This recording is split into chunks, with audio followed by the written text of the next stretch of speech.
उधर बीजेपी के रुकने पार्लियामेंट सीपी जोशी के मुताबिक मगरबी बंगाल के अवाम रियासत की तरक्की के लिए डबल इंजन की हुकूमत चाहते हैं। इन्होंने न्यूज 18 से बातचीत में कहा कि मगरबी बंगाल में बीजेपी की मकबूलियत से टीएमसी खौफ खाई हुई दिखाई दे रही है।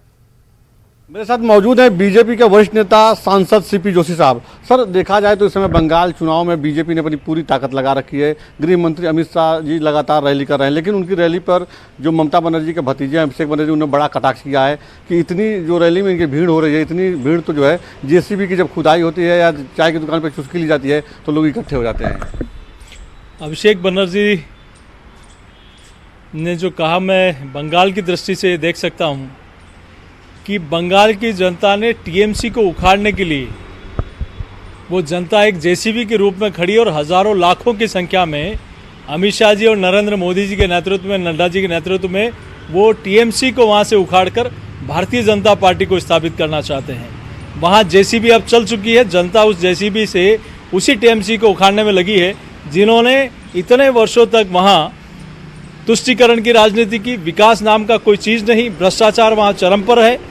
गुंडागर्दी चरम पर है। ऐसे में वहाँ की जनता ने ठान ली ये जनता रूपी जेसीबी अब टीएमसी को उखाड़ के फेंकेगी और उसके नायक बनेंगे नरेंद्र मोदी जी, नड्डा जी और अमित शाह जी। उपहास उड़ाते हुए अभिषेक बनर्जी ने यह भी कहा कि जहां बीजेपी की सरकार है, उत्तर प्रदेश की बात की जाए, असम की बात की जाए या जिन राज्यों में इनकी सरकार रही है, वहां पे जब ये लोग सोनार में उत्तर प्रदेश या दूसरे राज्य को नहीं बना पाए तो क्या बंगाल को कैसे वादा उसका पूरा करेंगे जो सोनार बांग्ला की बात करते हैं लोग। देखिए, आज किसी भी राज्य में देख लिए, उत्तर प्रदेश में कैसे कानून की बदहाली थी पहले, आज गुंडे थर-थर कांपते कानून के नाम से।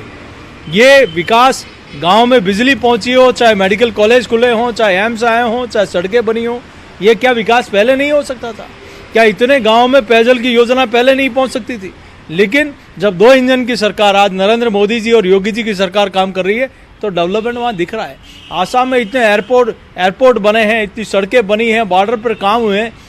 ये पहली बार वहाँ के लोगों ने देखा है। तो बंगाल में भी लोगों को लग रहा है कि नरेंद्र मोदी जी के नेतृत्व में अगर यहाँ दिल्ली में सरकार है और बंगाल में भी भारतीय जनता पार्टी की सरकार बनेगी तो निश्चित रूप से वहाँ विकास आगे बढ़ेगा। और जिस प्रकार से ये तुष्टीकरण की राजनीति है, जिस प्रकार से वहाँ गुंडागर्दी है, कानून का कोई राज नहीं है, पुलिस का इकबाल खत्म है, वहाँ ऐसे में भारतीय जनता पार्टी और भारतीय जनता पार्टी के नेतृत्व में वहाँ की जनता आशा और विश्वास रख रही है। तो आज मगरबी बंगाल में रैलियों का दिन होने वाला है। ममता बनर्जी रैली करेंगी पुरुलिया में, तो वहीं बीजेपी के कई दिग्गज आज इंतखाबी जलसों में शामिल होंगे और आवाम को अपनी अपनी जानिब राग़िब करते हुए दिखाई देंगे। हमारे साथ हमारी नुमाइंदा शबाना एजाज जुड़ रही है मगरबी बंगाल से, जिनका रुख कर लेते हैं। शबाना एजाज, आज ये कहा जा सकता है कि मगरबी बंगाल में आज इंतखाबी तशहीर और रैलियों का दिन है। ममता दीदी एक तरफ पुरुलिया में दहाड़ेंगी तो दूसरी तरफ कब कब और कहां बीजेपी के कद्दावर लीडर नजर आएंगे? बिल्कुल सना, देखें कि जिस तरह गुज़िश्ता कल वजीर दाखिला अमित शाह भी बंगाल में थे और उन्होंने झारग्राम और खड़गपुर में रैलियां की थी। हालांकि झारग्राम में वो मौजूद नहीं थे, वर्चुअली उन्होंने ये रैली की थी। आज दूसरे ही दिन बीजेपी के तमाम बड़े लीडर आज एक बार फिर बंगाल में हैं, चाहे वो वजीर आला योगी आदित्यनाथ, राजनाथ सिंह, जेपी नड्डा और उसके साथ साथ वजीर आला ममता बनर्जी भी। कल भी वो पुरुलिया में थी और आज भी वो पुरुलिया के रायपुर में एक अवामी जलसे से खिताब करेंगी। तो आज कह सकते हैं कि बंगाल में रैलियों का दिन है और तमाम बड़े लीडरान जो है वो अपने अपने तौर पर इंतखाबी मुहिम चला रहे हैं। अब देखना यह है कि किसकी तरफ से क्या कुछ कहा जा सकता है, क्योंकि जिस तरह से आप कल भी देखें कि गुज़िश्ता कल भी तृणमूल कांग्रेस के कई लीडरान ने पार्टी से रिजाइन देते हुए बीजेपी का दामन थामा है। तो ऐसे में तृणमूल कांग्रेस के लिए एक बहुत बड़ी चुनौती है कि पहले मरहले के तहत इसी महीने के आखिर में 27 मार्च को वोट डाले जाएंगे और इस तरह से कई बड़े लीडरान पार्टी छोड़ रहे हैं, बीजेपी में शामिल हो रहे हैं और साथ ही साथ बीजेपी ने उनका किस तरह से खैर मकदम किया है जो लीडरान पार्टी छोड़कर गए हैं। उस हवाले से आज कह सकते हैं कि जब योगी आदित्यनाथ जब बंगाल में होंगे और इंतखाबी मुहिम चला रहे होंगे तो बहुत कुछ उनकी जानिब से सुनने को मिल सकता है। जी शबाना एजाज, ये बात अगर टीएमसी के लिए कही जाए कि लीडर उनका साथ छोड़ रहे हैं तो थोड़ा पुराना हो गया, क्योंकि बार बार टीएमसी के साथ ऐसा हो रहा है, लेकिन बीजेपी के सामने नई चुनौती बनकर आ रही है उनके कार्यकर्ता और कारकुनों की तरफ से नाराजगी, क्योंकि टीएमसी को वो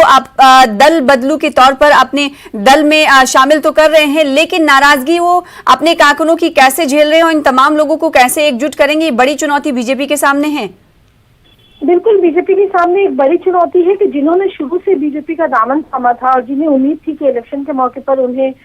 टिकट मिलेगा, उन्हें नहीं मिला। और यही वजह था कि गुज़िश्ता 2 दिन पहले सिंगूर में बीजेपी के एक बड़े लीडर को वहां के मकामी लोगों ने घेर लिया और बाहर निकलने नहीं दिया। तो इससे अंदाजा लगा सकते हैं कि किस तरह से बीजेपी के जो पुराने लीडरान हैं, जो हर वक्त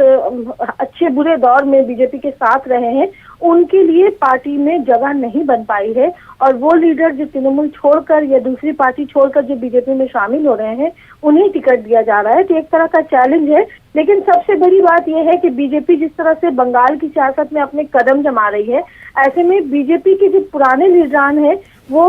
उनकी नाराजगी को दूर करना बीजेपी के लिए एक बहुत बड़ी चुनौती है कि वो अपनी पार्टी के अंदर जो इंतशार, जो जिस तरह से तृणमूल कांग्रेस के इंतशार का सामना है, कुछ ऐसे ही हालात का सामना करना पड़ सकता है। तो इलेक्शन से पहले इन हालात को किस तरह से बेहतर बनाया जाए, इस पर भी पार्टी गौर फिक्र करेगी। और आज जिस तरह से आप देखें कि तमाम बड़े लीडरान बंगाल के मुख्तलिफ जिलों में हैं, चाहे वो मिदनापुर ले लें, चाहे वो पुरुलिया खुद ले लें या झारग्राम, इस तरह के तमाम जिलों में जो काफी अहम माना जाता है, यहाँ बीजेपी के बड़े लीडरान मौजूद रहेंगे। तो उनकी तरफ से बहुत कुछ सियासी बातें देखने और सुनने को मिल सकती है। बिल्कुल, आखिरी सवाल शबाना ये करना चाहेंगे, जैसे कि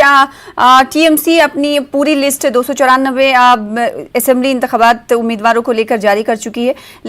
लेकिन अगर बीजेपी की बात करें तो जो अब तक उनकी लिस्ट उम्मीदवारों की जारी हुई है, उनमें 4 ऐसे रुकने पार्लियामेंट हैं जिन्हें अरकान असेंबली की उम्मीदवारी के नाम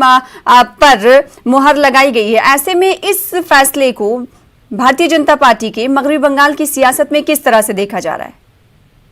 देखिए, अगर देखा जाए कि तृणमूल ने जिस तरह से इल्जाम लगाया है कि बीजेपी के पास अपना कोई मजबूत चेहरा नहीं है और यही वजह है कि मेंबर ऑफ पार्लियामेंट को जो जीत कर गए थे बंगाल से, उन्हें असेंबली इलेक्शन में भी टिकट दिया गया है। तो इस तरह के पहले से ही तृणमूल कांग्रेस ऐसी बातें कह रही है कि बीजेपी के पास बंगाल का चेहरा नहीं है, बीजेपी बाहरी लोगों के जरिए बंगाल की सियासत पर कदम जमाना चाहती है। तो उसके बाद ही आप देखें कि मिथुन चक्रवर्ती हो और कई बड़े लीडरान हो जिन्होंने बीजेपी का दामन थामा था, और उनके जरिए, चाहे वो शुभेंदु अधिकारी हो, बीजेपी ने बंगाल के लोगों को सामने लाने की कोशिश की थी। अब एक बार फिर अगर असेंबली इलेक्शन में बीजेपी ने जिस तरह से लिस्ट जारी की है और उसमें जिस तरह से मेंबर ऑफ पार्लियामेंट को टिकट दिया है, ये अपने आप में एक बड़ा सवाल है। लेकिन दूसरा बड़ा सवाल ये भी है कि बीजेपी उन चेहरों को सामने रखना चाहती है जो कामयाब चेहरे हैं, जो पार्टी के बैनर, पार्टी के झंडे तले जीत कर पार्लियामेंट पहुंचे थे, और उनको उन्हीं हल्के से टिकट दिया है जहां से वो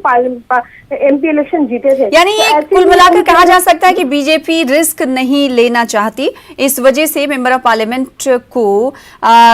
उम्मीदवार बनाते हुए दिखाई दे रही है। बहुत शुक्रिया, आगे भी जुड़ते रहेंगे और रैलियों के हवाले से आपसे अपडेट लेते रहेंगे।